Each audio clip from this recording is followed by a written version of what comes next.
Hello everybody, and welcome back to another episode of Sip and App.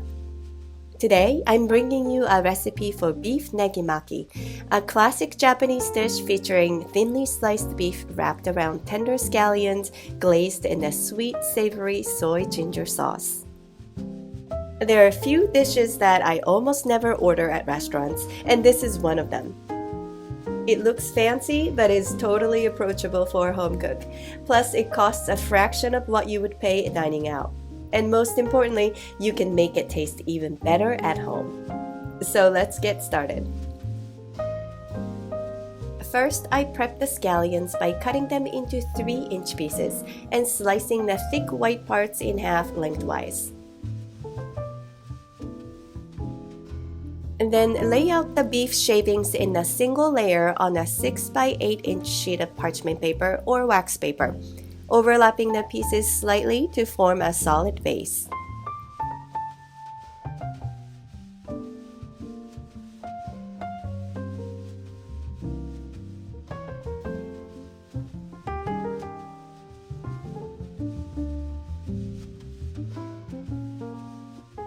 Next, take out 1/5 of the scallions and place them at one end of the beef layer.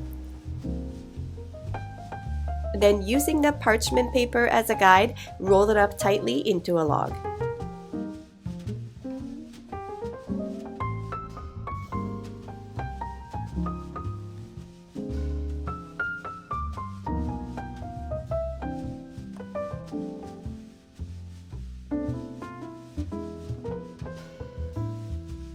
This recipe should make 4 or 5 logs depending on the thickness of the beef slices. Now season each log with salt and pepper on all sides. Then lightly dust the logs with all-purpose flour, again on all sides.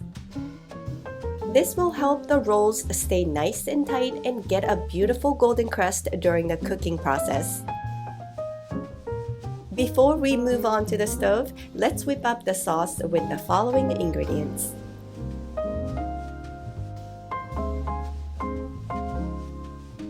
In a small bowl, combine all of these ingredients, mix them well, and set it aside.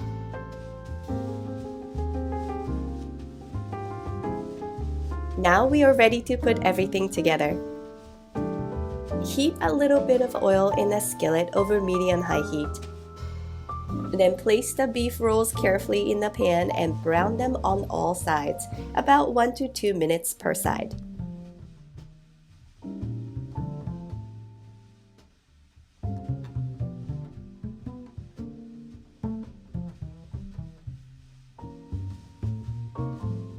Once they're beautifully golden brown, pour in that pre-mixed sauce.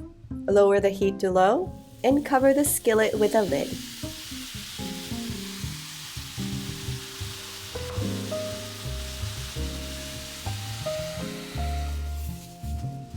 Let the rolls cook for about 5 minutes, allowing the sauce to reduce and thicken into a glossy glaze.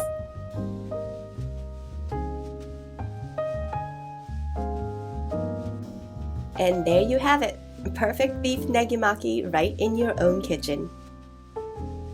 Why pay restaurant prices when you can make this stunning dish at home for a fraction of the cost?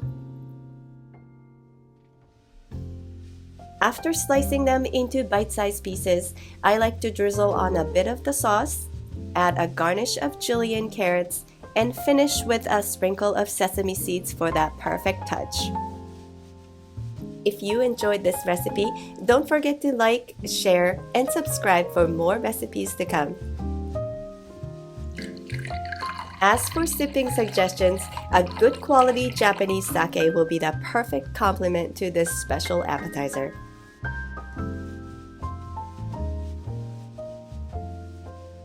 Thank you for joining me in the kitchen today. Cheers!